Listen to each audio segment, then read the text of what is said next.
Shoutout sa inyo guys. Ayan, narito tayo ngayon sa isa sa napakagandang lugar po dito po sa aming pong bayan. At isa sa napakagandang puntahan para po sa isang family bonding, family friends. Ayan, sa mga magkakaibigan dyan. Napakaganda po itong lugar na ito. Kasi makikita po natin dito sa ating pong background yung napakaliliit po na bakawan. Okay, bakawan ang tawag dito sa amin. Ewan ko kung may iba pang tawag po dito. Ayan, makikita nyo naman po guys sa ating pong background na isa sa napakagandang lugar po nito dito po sa aming pong bayan. Ay, makikita nyo guys, ayan, isa sa napakaganda, pero wag naman sanang sirain. Ito kasi guys yung aking pong ibinlag nung nakaraan na napakaganda pero unti-unti siyang nasisira. Di na napapansin ko rin dito guys yung mga maliliit na mga, kung tawagin namin, ay hindi naman siya ito susuha guys. Kukuha ako ng example. Ito ang kalimitan na nakikita ko dito sa mga bakawan na ito guys dito. Hindi nakipapansin nyo guys, malipit ako sa dagat, pero doon sa amin tapat, sa amin pong lugar, sa mismong bayan po na mismong ganituhan, is wala ka makikita na mga ganito, pero dito is napakarami. Ito siya guys, makikita nyo dito yung pinakang yan, nagkakatumpuk-tumpukan, and then dito sa party nito, ayan, eto, ayun siya guys, oh, napakarami ditong ganito. Ibig sabihin, talagang ito ay hindi pa siya masyadong nasasadista ng mga kababayan po natin. Ayan, malayo kasi ito doon sa pinakang part na pinagkukuhaan ng mga buhangin.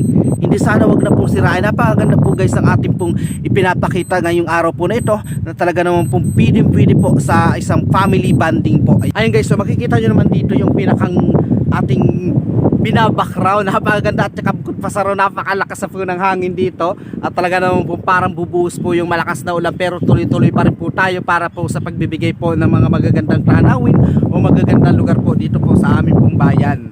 Ayan, napakaganda dito guys. So ito, bukod sa akin po ay nahalina rito yung po bang maliliit pa yung pinakambakawan po niya, and then malalayo, medyo hindi siya dikit-dikit. Ayan, napapansin nyo guys, ito isa sa napakaganda pong part na kapag kaganitong bakawan, hindi siya masyadong dikit-dikit na para siyang style gubat.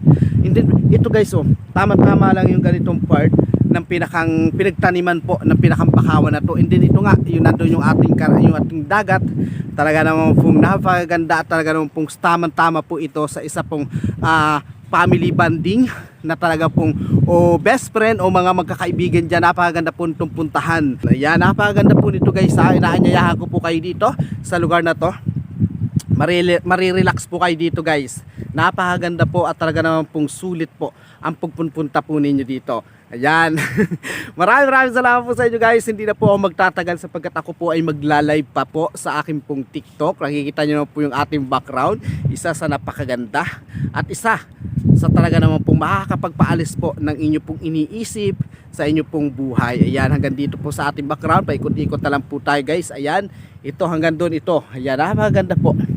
Talaga naman pong marirelax ang sino man po pupunta po dito. Magandang araw po.